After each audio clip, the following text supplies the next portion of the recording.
Just a reminder that if you're watching or rewatching Hyouka along with the series, that this video is talking about episodes 8 through 11 in their totality. So come back to this video after you've watched those. Wait, how long is this video?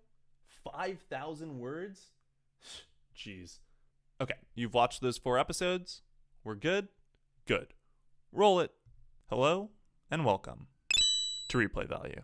As my Twitter base likes to remind me, it's been a while since I last took a look at Hyouka, though part of that is me experimenting with new formats and styles over the last few weeks. For the Sekitani June arc, I did one large video followed by a bunch of supplementary ones. I'm changing it up for one long video, where I'm going to try and cover absolutely everything in more or less chronological order, and maybe doing supplementals if or when necessary. This is in response to feedback y'all gave me when I did that Sekitani June arc video, so be sure to let me know which of the two you prefer more so that our final mega arc can be the best it possibly can. And if you haven't seen that Sekitani June video, you should probably give it a watch, because this arc doesn't have nearly the same impact without the context. Not only for the eerie similarities, but mostly because the differences are striking and convey a lot of meaning. And one of those differences can be found in how the first episode of each arc is structured. Episode 8 actually gives us the arc mystery in this episode, as opposed to being part introduction, part foreshadowing the way episode 2 was. But like that introduction, we create an opening bookend. We start off with this text and IM conversation conducted by a mysterious character who comes off as confident,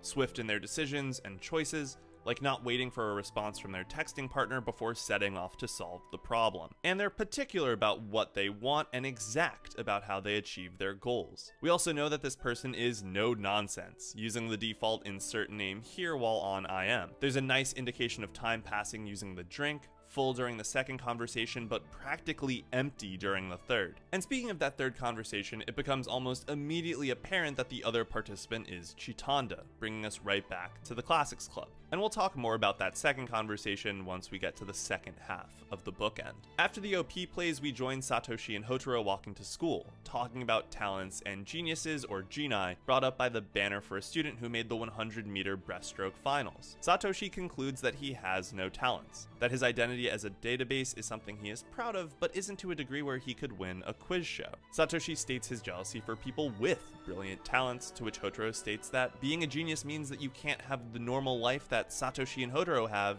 even if they wanted to. Satoshi asks if Houtarou wants a normal life, and while doing so suggests that Houtarou might have a special talent that makes that impossible, though he claims the jury is still out. All the while, the embodiment of that skill or genius talent, the banner, stands between them for the entirety of the conversation. It's as though they see that ability in the other as they look towards each other, though each of them would never claim that they are indeed skilled or genius, which is concluded by Houtarou stating that he's a normal person. And this discussion is the baseline for the core thematic element of this arc, knowledge of self and others. The full-strength Classics Club makes their way to the screening room, and we meet our mysterious opening sequence character as she comes out from the shadows of the sequence that never showed her face and into the light for the first time, Iris, or as I call her by habit, Irisu. After a brief introduction and explanation, we begin the film, which, man, you gotta love Kyoto Animation's ability to make something look actually amateur. The camera shake, the terrible acting, special props to the voice actors for that one, the way the lighting is so hit and miss, the weird blurring. The only way it could be better is if the film made use of bad sound, like humming and bad leveling, though tons of credit to the fact that you can hear the camera being handled as it moves, light wind noise, and the lens shifting for focus. There are also the constant interruptions of Satoshi's comments and Houtarou's thoughts, which add to this vibe of a non-engaging story. After the film, Irisu pulls back a curtain and states that she'll explain everything in a minute, leaving her in the light of knowledge and the Classics Club in the dark, an intentional decision on her part as we discover later. After Mayaka states that the film is bad from a technical level, Irisu states, which has Houtarou question if that's an issue, which receives the following response.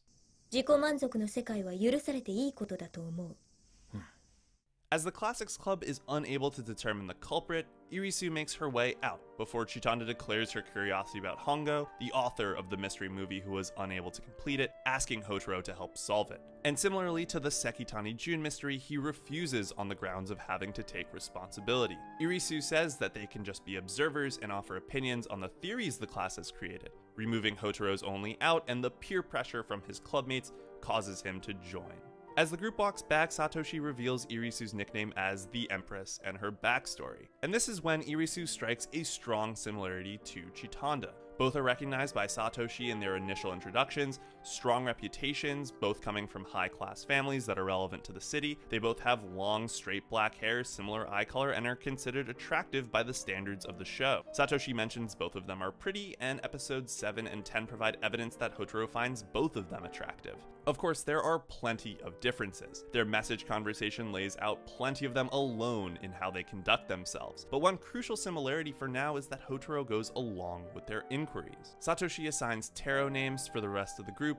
Mayaka is the Justice, Satoshi is the Magician, Chitanda is the Fool, and Houtarou is Strength. And we'll talk more about those when Houtarou gets around to learning about tarot cards. The next day, the Classics Club heads out to hear the theories for the mystery movie and are led there by Iba. Chitanda asks Iba what Hongo is like, which moves the camera perspective from inside the hallway to outside looking in, as though we've moved from a personal location to somewhere removed. And sure enough, when we come back in as Iba is describing Hongo, we only see the Classics Club's faces. Iba's is not shown. Hongo has been heavily removed from this arc. Her best friend's description of her has an impersonal feeling where we're not privy to her emotions. It's an interesting direction to go with, but one that makes sense as we learn more. We meet the 3 detectives, and then we go straight into the 3 theories. But they're not around for long. Houtarou kills all 3 of the theories one by one, though gaining some insight as to how thorough Hongo had been, and how the decision-making process was done. The first theory, suggesting that someone entered and exited through the grass and window, is put down by the script itself. The second theory, roping down through the window, is implausible because of how the window is poorly maintained. And the third theory, the horror killer, goes against the spirit of the script, and Hongo as a precise author would have requested more blood than she did. There's this great moment of misdirection where Chitanda is viewing the tallies of the voting while Satoshi is explaining that for a beginner, horror is mystery. As Houtarou heads home, he's one of many in the crowd, consistent with his idea that he's a normal guy, while thinking of Irisu's statement about passion not overcoming skill. These 3 theorists were definitely passionate, excited, and convinced that they had solved the mystery, but each lacked the ability to put it all together. Of them, Haba, who definitely had a good amount of expertise on the subject, ruined it by being overconfident in his answer and not checking to see if it complied with the existing material. Houtarou looks up to see Irisu standing before him, a striking figure, and is invited to join her for tea. The first tea scene is fantastic. Houtarou is uncomfortable, shifting his feet and darting his eyes, while Irisu is the face of calm, cool, and collected. She's in total control, cutting him off when he begins to apologize, and she gets straight to the point. And every time Houtarou attempts to say something, she bulldozes right through him and continues to her conclusion. Every shot here maintains the 180-degree rule, with tons of reverse shot types littered throughout. We have this one ceiling shot, which is super weird, mostly because the faces look odd, but it's this dedication to varying up a conversation that I love about the direction here. Irisu continues on, stating that debunking those theories was a way to prove that Houtarou is the real deal, proof that he is talented, proof. At this moment, rose petals get visualized, the light becomes brighter, and we break from the previously assigned 180 degrees and get the reverse shot to catch the windows. This is fine because we already had 3 shots to separate us from the established 180, enough that it isn't jarring, but a small enough number that it's noticeable. Irisu at the start was always on the right, but now she's on the left. Vice versa for Houtarou. Their perspective, even when the color returns to normal, has changed. Irisu asks again for him to help them, and there's an all too familiar comment with a new response. 俺に技術などただ運が良かっただけです。歯がゆいな。 Irisu proceeds to tell the story of the sports team with the devoted bench member and the prodigy. And as the prodigy states, I was just lucky, we dissolve directly to Houtarou, clearly drawing a parallel between the two. Irisu states that people must be aware of themselves, otherwise they seem to be fools to those around them, which is matched by this great shot where the two slowly get closer and we zoom on Irisu as she says this. Houtarou swallows this belief and some water and immediately begins questioning whether he sees the true him, looking at his reflection in the shifting glass. If this doesn't bring you back to episode 5's Ripples in Puddles where Houtarou was undergoing self-reflection, I've clearly done a bad job of highlighting the thematic relevance of ripples and how they underscore change and subtly remind us that Houtarou for all of his growth so far, is still a rainy gray person. There are pretty obvious parallels to the cafe scene from episode 3, and continues to build this connection between Chitanda and Irisu. While the scene doesn't play with time dilation in the same way, the fact that it's a petition to Houtarou to help solve a mystery, and highlighting his talents through previous solutions, the mystery of the first 2 episodes in the case of Chitanda, the 3 theories from the previous episode with Irisu, and of course Houtarou attempting to dodge by stating his luck. While Chitanda pushes through asking to rely on that luck, Irisu objects to him calling it luck, basically saying BS. Houtarou and Irisu appear in each other's eyes in this sequence, something that up to this point had only happened with Houtarou and Chitanda. Chitanda removes responsibility from Houtarou, Irisu places it back on Houtarou. These characters are similar in their effect on him, but how they go about it is entirely different, which becomes more apparent in the latter T scene. Though we cut to black before his answer to Irisu after his brief moment of self-reflection, it's pretty clear that Houtarou agreed to assist her, as we find out when he and Satoshi walk to school the next day. Hotarou's deviated from his motto yet again, and Satoshi notices and asks him about it. Houtarou, instead of stating that he's wondering if he's right about who he is, instead asks if Satoshi thinks there's something only he can do. After a brief moment, Satoshi replies negatively. He's a man of no talents after all. Satoshi doesn't believe he could ever become a Sherlockian, and that he's better off being a jack of all trades, master of none. Satoshi is a database, as he constantly reminds us. He can't make conclusions, and that's how he views himself. Then, in one of his great cold read moments, Satoshi states that Houtarou is questioning his own character because Irisu riled him up, and then that he's going on ahead. Houtarou says that he believes Satoshi could be a Sherlockian if he wanted to, causing Satoshi to reply that he has other things he'd rather be, but stating his jealousy before biking off. Satoshi is the kid on the bench in Irisu's story, and Houtarou is the prodigy. So for someone with such inherent natural talent who frankly doesn't want it to say something like that to the person on the bench is matched by this turn through shadow. Satoshi going on ahead is almost a metaphor, because he's sure of who he is, and Houtarou is behind him trying to figure that out for himself. It's clear here that the jury isn't out for Satoshi in the case of Hotarou's talent. He believes Houtarou has a talent for deduction, and he's jealous of him for it. Satoshi is someone with passion but without expertise. Houtarou is someone who in the past was without passion with expertise. Though things are changing as now he seems to have a desire to prove his talent.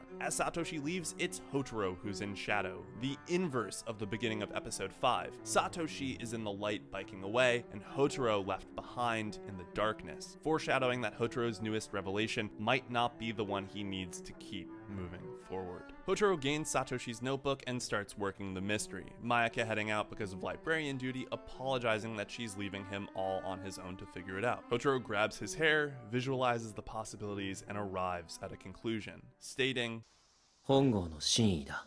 After Irisu arrives, Houtarou explains that the cameraman was the murderer, which she accepts, restating his talent and asking for him to give it a title. He christens it What No One Noticed, and blushes a little bit before he heads outside.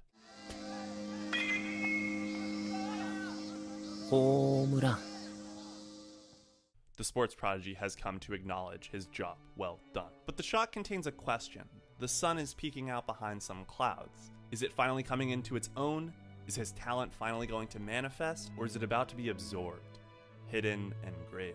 With that beautiful shot done, we jump to the end of summer break and rejoin our characters having seen the finished product. Mayaka grabs Houtarou and asks him if that solution was entirely his. And then about the rope that Hongo requested that Haba bring as a prop, which results in this distortion of reality resulting in grayscale and this creepy soundtrack.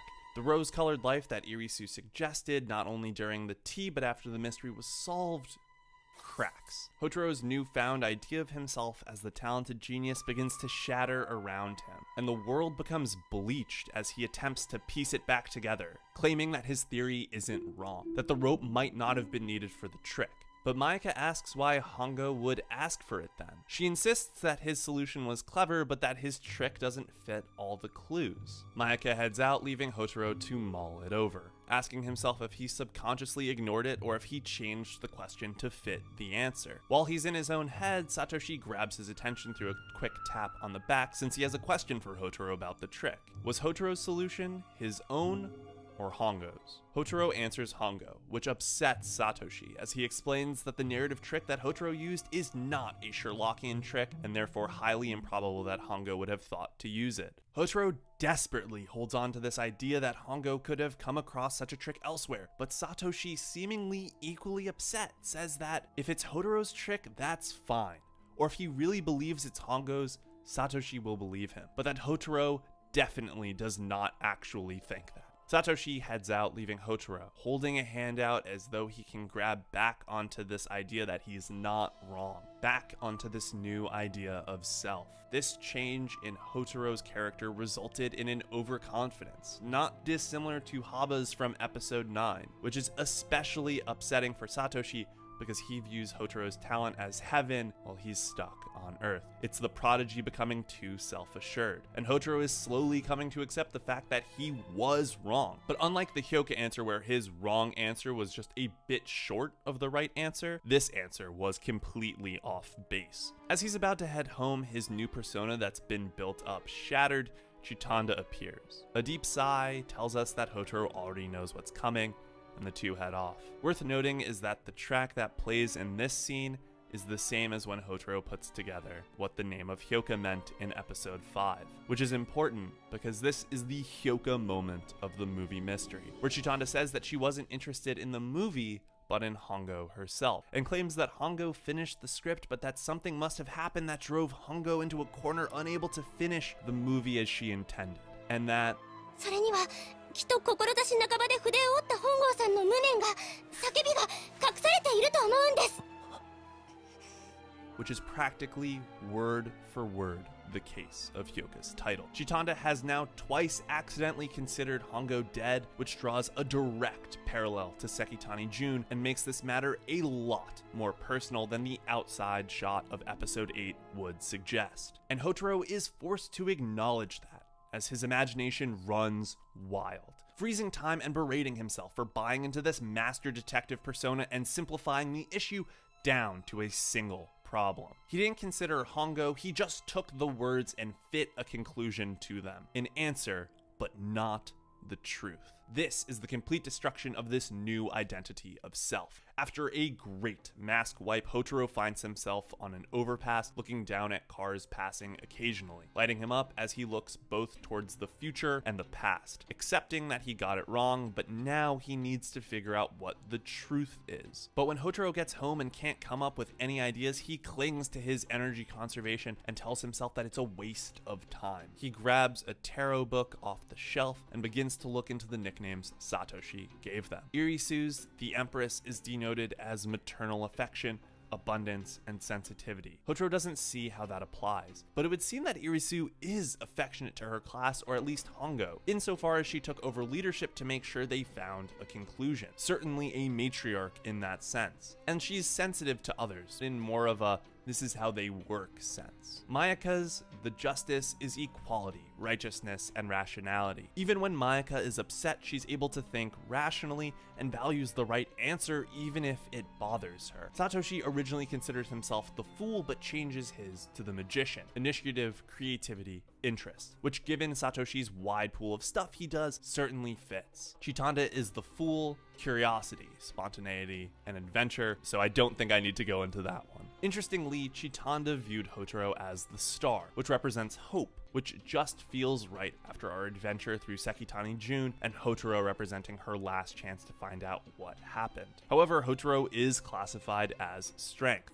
inner strength, perseverance, and bonds, which speaks a lot to Hotarou's personality before we even get into the symbolism. Even when Houtarou is wrong, he keeps moving forward to try and figure out the correct answer, shown both in Sekitani Jun and here, which speaks to his perseverance. Inner strength speaks to Hotarou's character. He might have jokingly stated that he was passionate and considerate, but it is true that he has integrity. If he's committed to something, he'll see it through all the way. And bonds, of course, speaks to his friendships with the other members of the Classics Club, who help him out and are critical to solving mysteries. Whether it's Satoshi providing the facts from his seemingly endless database, Mayaka weighing the evidence and being frank about possible solutions, and of course, Chitanda's motivation and empathetic nature. He can't solve these complex mysteries without all of them, which is clear when he sets out on his own in this mystery, convinced of his own talent, and fails. But of course, the focus for strength is that symbolically it is represented by a lion controlled by a woman, which immediately makes him think of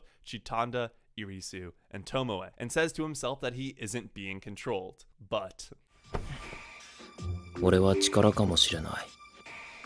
And this small change in perspective is able to give Houtarou the final clue to piece it together. This moment of introspection, the idea that he might be controlled, becomes the catalyst to his discovery of the truth. The second tea scene takes on a different tone. Houtarou interrupts Irisu right off the bat when she starts to say that he has a talent, Houtarou instead saying that she didn't want a deduction, she wanted a writer. Irisu controlled the perspective of everyone into thinking that they were finishing a script instead of changing the ending. Irisu's facade immediately shatters, her simply asking how he figured that out. Houtarou almost seems shocked for a moment, as though he either expected her to deny it or he can't believe that it's true, and in fairness to the audience, this Irisu seems to be more in line with the one we experienced in the intro sequence before we saw her face for the first time. With Hotarou's speculation confirmed, he jumps to what he really cares about, whether Irisu meant the words she said or not. He wants to know whether she told him he had talent as a means to an end, or whether she truly believed in his talent. As Houtarou was outlining his theory, we got standard shot types pretty consistently. But now that he's emotional and energetic, the camera is tilted at 45 degrees when on Houtarou to show how off balance these comments have made him, whereas on Irisu, it remains steady. Hotarou's anger causes the camera to shake and blur, questioning whether she was lying about whether people need to be aware of their own talents. Ripples appear in his tea, the sound of cicadas play softly in the background, they stare eye to eye. The sun fades in, a chime plays, and Houtarou is bathed in shadow while Irisu is cloaked in the light. The newest revelation. 心からの言葉ではない。それを嘘と呼ぶのは君の自由よ。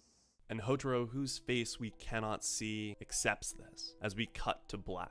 But this time, we hear the entirety of his words. As Houtarou walks home, his eyes hidden by shadow, he sees a poster calling for detectives to solve a mystery, and he pauses. Thoroughly, utterly disappointed and angry with himself, not only for failing to solve the mystery, but for buying into this persona that Irisu created for him so that he'd do her bidding. He punches the wall. He was controlled, fed sweet nothings to get his cooperation. Houtarou has become the fool, not in the tarot meaning, but in the sense that he was played. Irisu stated that people who do not know themselves are viewed as fools by those around them, and thus Houtarou, since the last tea scene, has appeared the fool by believing in the facade that Irisu had built up for him, all in spite of the gray self that he clung to so forcefully. We come to the concluding bookend with Irisu chatting first with Hongo, who was the first conversation with she had over text.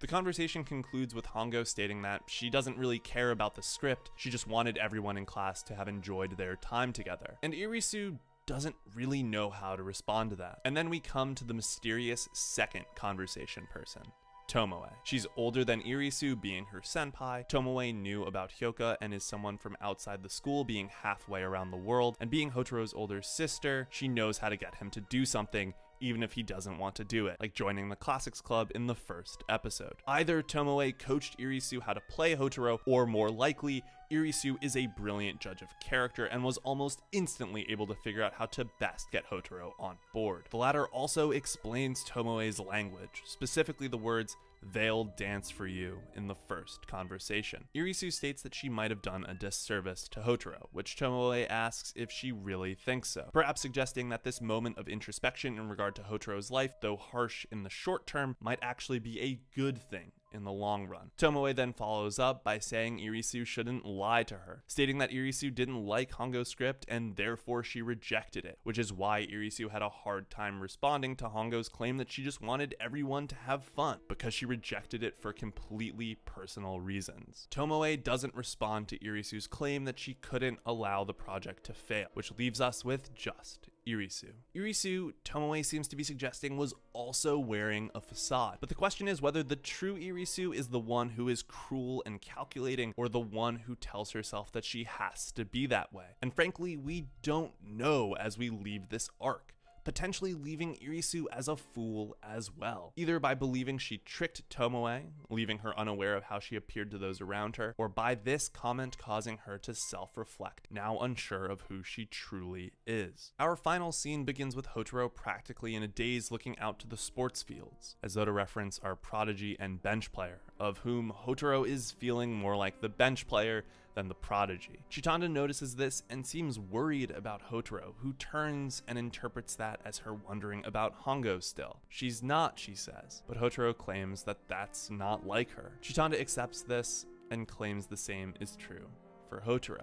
In an attempt to act like themselves, Chitanda asks, and Houtarou puts forth his final theory, which Chitanda expands on, wondering about the character's motivation. Houtarou asks Chitanda why she didn't like any of the theories presented, and she responds that she feels like she's similar to Hongo, specifically that she doesn't like stories where characters die. Chitanda and Irisu, who are built up similarly, become polar opposites in this moment. Irisu denied the original script because no one died, while Chitanda denied every theory because they all featured someone die, something that was not the desire of the original scriptwriter. Irisu and Chitanda might both have convinced Houtarou to help them solve mysteries, but the effect on Houtarou could not be more different. Irisu left Houtarou distressed and shattered, while Chitanda left Houtarou looking at the world in a brighter light and with open eyes, encapsulated by the beginning and end of episode 5. Despite all the similarities between the two, their differences could not be more compelling, and so it is fitting that Houtarou, still unsure of who he is